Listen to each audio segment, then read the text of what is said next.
While the Shinkenger are just kind of a generic samurai warrior-esque style to them, Shinken Gold bases his weapons, his henshin device, his origami, and even the way he talks and acts around his occupation as a professional sushi chef.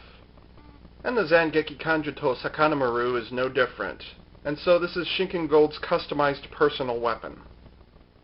The Sakanamaru comes with its own belt clip accessory. Now this can be attached to the back of your pants, it can be attached to an actual belt, or it can even be attached to the hidden disc belt. So you have one of three options. Anyway, it's very simple. It doesn't do anything. Just sits there. And it's a little tricky to remember this. This actually sits in the small of your back. This actually sits on the back of your pants, the back of your belt, okay? And so what you have to do, and I'm not 100% on this, it can go either way, but the best way to remember it is the light blue strip goes on the top. Okay? So if you remember that, and it just slips in there, like so. There, that's it. Just fits in there, and that's it. Okay, we're done with this. Oh yeah, that reminds me. When I got this thing out of the box, the front half of the little clip here was actually flush against the gray plastic. They had actually put it on backwards. So I had to unscrew this, and then I had to unscrew the two screws in there. So literally I had to take the whole thing apart just to get to this one little thing here. So you just pull it around, turn it around 180, stick it back on, and it's fine. So like I said, I don't know how commonplace that was, but it was kind of strange. Sakana, or Sakana, I could be pronouncing it wrong. Anyways, is a small dish food that is served with alcohol. Which makes it sushi, but you serve it with alcohol, you know?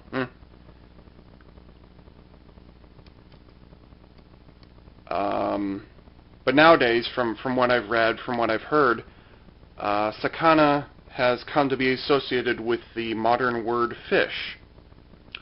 So when you call this the Sakanamaru, you're calling it the fish sword. Speaker holes are on both sides. AAA battery compartment takes 2, on-off switch, and LED right there. Here's the interesting part. This actually isn't a sword. From your perspective, you hold on to the Sakanamaru's sheath like this, and then you hold on to the actual grip of the weapon like this. Now, who holds on to a sword like that? Usually nobody. But this is not a sword. Push the button up here, push the button down here, you pull apart.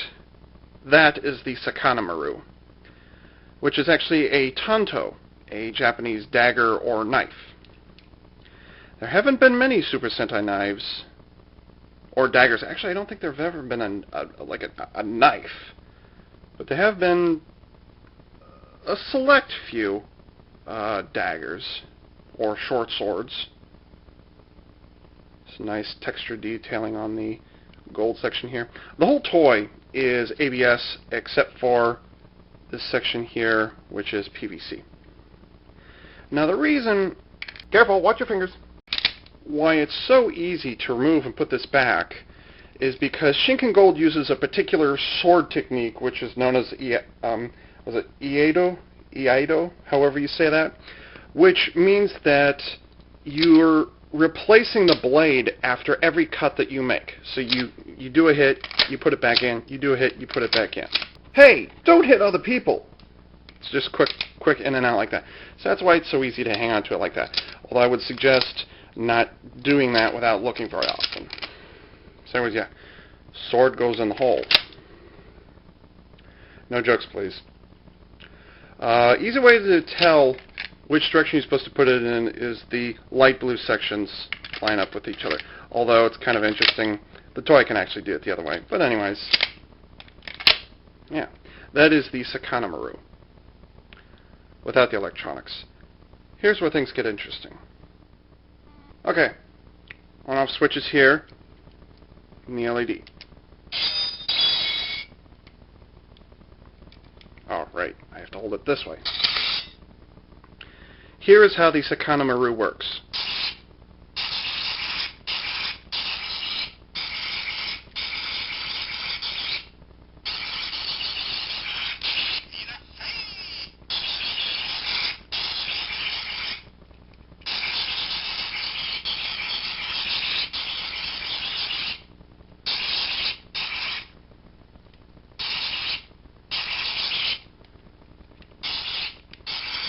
Come on, there's 2 more in there.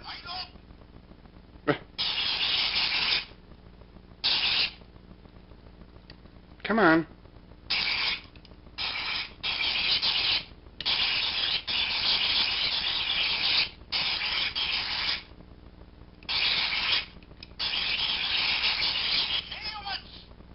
Okay.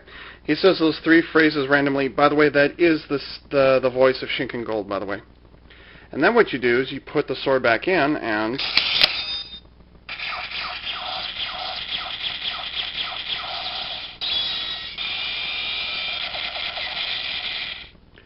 which is basically the toy's version of doing the visual style of attack where Shinken Gold makes all these really rapid hits real quick, and then he pauses, and then he puts the Sakanamaru back in the sheath, and then all the villains explode behind him. That's kind of what the toy is trying to do. So you do all of this. It's acting weird. So you do all of that. Wow, what's that?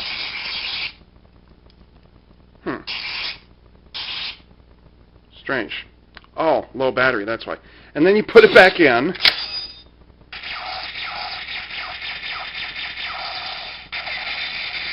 And then you get a different sound effect. Now, I've heard that there's actually a certain number of tapping and swinging that you have to do in order to get different sound effects out of it. See? Now, this is... it's kind of an alternate version of what they did with the Shinkenmaru. You know, you had to spin the hidden disc, and then the number of times you spun it or the speed that you spun it would determine what kind of sound effect came out of it. Well, the same thing happens here, except instead of spinning a disc, you know, physically spinning something, you're just waving the motion sensor around, and it keeps track of that in there. And by the way, I have no control whatsoever on when those things sound because, hey, it has a motion sensor on it. So I also can't control when Shinken Gold speaks. Those just randomly play, as you saw. Okay, let's get a secret disc involved here. It will not stop making the following sound until 1, I remove the secret disc, or 2, I remove the weapon from the sheath. Careful, watch your fingers.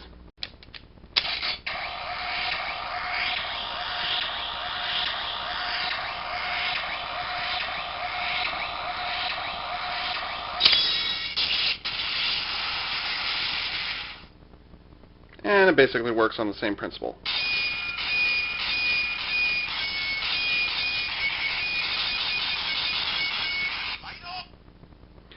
So again, no control whatsoever over when Shinken Gold speaks, and he says the same 3 phrases.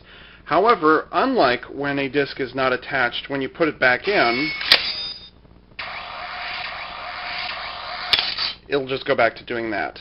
Now the other thing is that even though there's a secret disc latched on here, this doesn't have a praxinoscope like the Shinkenmaru did, so there's no reason for this to turn. So what you see on here is what you get. You can still put any disc on here that you want to, assuming, of course, you want to follow the continuity of Shinken Gold having his own selection of secret discs, or hidden discs, but, yeah.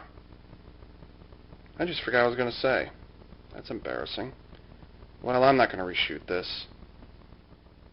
Doesn't have a whole bunch of lights and moving parts on it. It's very, very simple. Very kind of Zen-like. Although I suppose knives and daggers are like that, you know? On the flip side of that, that can also be considered a weakness. It's kind of hard to describe. I like the simplicity of it, but in one crucial way, it's too simple. And I refer specifically to the fact that, yeah, it's cool there's a motion sensor in here. I don't have it turned on right now because it's really, really sensitive. That's a very sensitive motion sensor, you know? I mean, just the slightest tap will set it off. Fortunately, I don't have the battery turned on right now.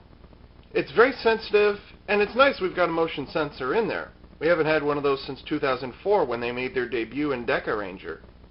But the problem in this case is that you can't control when certain sound effects happen. So you can't control when Shinken Gold speaks, and you can't really control when the special effects happen. Putting the Sakanamaru back in and then letting it do the explosions, that's fine. I got no problem with that. And having the two clashing sounds as you're swinging it around play randomly, that's just fine with me. Rather than two swings it does this, and then the third swing it does a slightly different sound effect, which is, rather predictable, and you kind of learn to time it. So the random sound effects and how they play with a motion sensor, that's fine. But I kind of wish it would have had a button in there that you could control when a certain sound effect played. Maybe I just need to be a little open-minded about that. And yeah, I kind of miss the fact that it doesn't have a praxinoscope on it, which was kind of the big gimmick with the Shinkenger. You spin the hidden disc, and then the power of Mojikara pops out of the disc as it's reflecting off of the praxinoscope, and that was cool. I like that feature. Why couldn't they have continued that on, Why? Simple. Plex decided to introduce texting into a cell phone henshin device. Texting! Shinken Gold doesn't write Mojikara out with a brush like the other Shinkenger do. No, he uses texting to create the words, and it pops out in front of him. And then you hit a button, and oh look, the word is all written out all by itself. Which, Bandai, Plex, Toei, enough with the cell phone changers. I'm not reviewing a cell phone changer right now, but enough with the goddamn cell phone changers.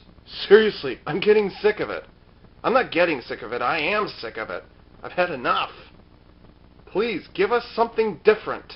Go back to belt buckles. I mean, Kamen Rider, it's been almost nothing but belt buckles since the 1970s. I mean, for decades, Super Sentai had wrist changers, which was awesome. They had like one belt buckle, which was okay, that was kind of interesting. But it's been nothing but cell phones for the entire first decade of the new millennium. Give me a break. Give us a break. Ugh, or at least make them more interesting. But I digress. But really, those are the only complaints I have about this. I can't control the sound effects and when certain ones play. And I miss the praxinoscope feature. And I miss the part where it's able to uniquely identify a hidden disc, and it also lacks the praxinoscope. Oh, and just in case people are wondering, here's how the Sakanamaru compares to the Shinkenmaru. Wow, I bumped the camera, that's annoying. So the blade is half the size, the handle is half the size. So that's the difference. Alright, I gotta stop holding it like a sword. It's not a sword, because he does the whole thing backhanded. And so I have to say that of the weapons that we got in Samurai Sentai Shinkenger, this one actually did pretty well. And I'd recommend getting it. This is AV Unit 4A for CollectionDX.com, signing off.